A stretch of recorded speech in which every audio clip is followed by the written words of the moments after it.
दोस्तों, क्या आप जानते हैं कि मेघनाद की मृत्यु के बाद सुलोचना का क्या हुआ? तो आइए इस वीडियो में जानते हैं। सुलोचना मेघनाद की पत्नी और भगवान विष्णु शेषनाग की पुत्री थी। क्योंकि लक्ष्मण शेषनाग के ही अवतार थे, इसलिए वह सुलोचना के पिता और मेघनाद के ससुर लगते थे। सुलोचना को नाग कन्या कहा जाता था।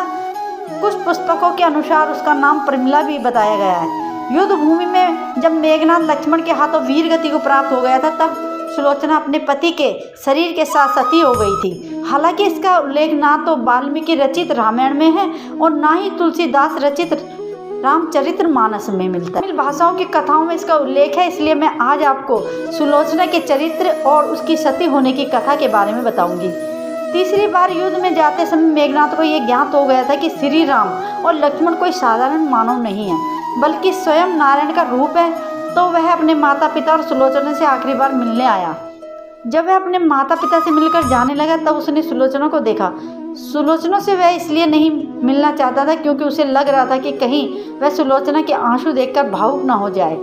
अगर ऐसा हुआ तो वह युद्ध में कमजोर पड़ जाएगा। परंतु जब उसने सुलोचना का मुख देखा तो आश्चर्यचकित रह गया। सुलोचना के आंख में एक भी आंसू नहीं था और वह अपने पति को गर्व से देख रही थी।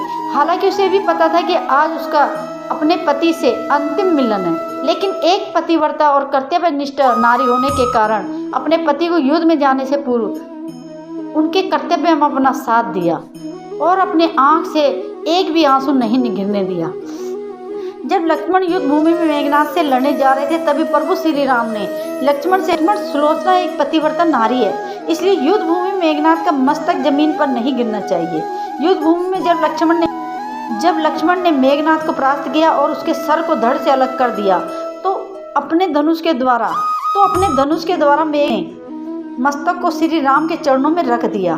भगवान श्री राम सुलोचना और लंका तक यह संदेश पहुंचा देना चाहते थे कि मेघनाद वीर गति को प्राप्त हो चुका है। इसी उद्देश्य की भावना से उन्होंने धनुष बाण की सहायता से मेघनाद के दाएं हाथ को सुलोचना के पास लंका में पहुंचा दिया। मेघनाद का दाएं हाथ को देखा तब उसे अपने आंखों पर विश्वास तक नहीं हो रहा था। तब सुलोचना ने युद्ध में घटी सारी घटनाओं को उस भुजा को लिखने को कहा। उसके बाद उस भुजा ने एक कलम के माध्यम से युद्ध में घटी सारी घटनाओं को लिख दिया।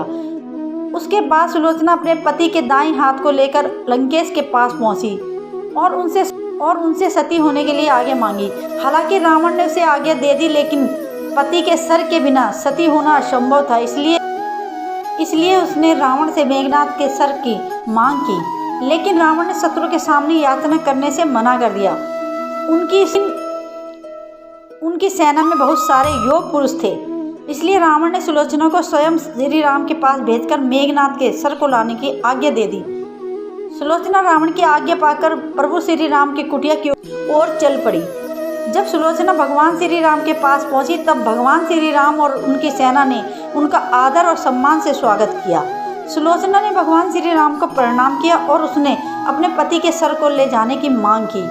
प्रभु श्री राम ने बिना विलंब किए सुग्रीव को मेघनाद के सर को लाने की आज्ञा दी। लेकिन वहां पर उपस्थित सभी लोगों के मन में ये शंका थी कि सुलोचना को ये जानकारी कैसे प्राप्त हुई कि मेघनाद का सर प्रभु श्री राम के पास है। तब सुलोचना ने बताया, मेघनाद की भुजा ने युद्ध में घटी सारी घटनाओं को मुझे लिखकर बता दिया था। यह सब सुनने के बाद सुग्रीव ने सुलोचना के सामने ये मांग रखी कि यदि उसका पति धर्म इतना शक्तिशाली है तो वह मेघनाद के कटे हुए सर को हंसा कर दिखाए। यह सब सुनने के बाद सुलोचना ने उस मस्तिष्क को अपने पतिव्रता धर्म का वास्ता देकर उसे सबके सामने हंसने के लिए कहा।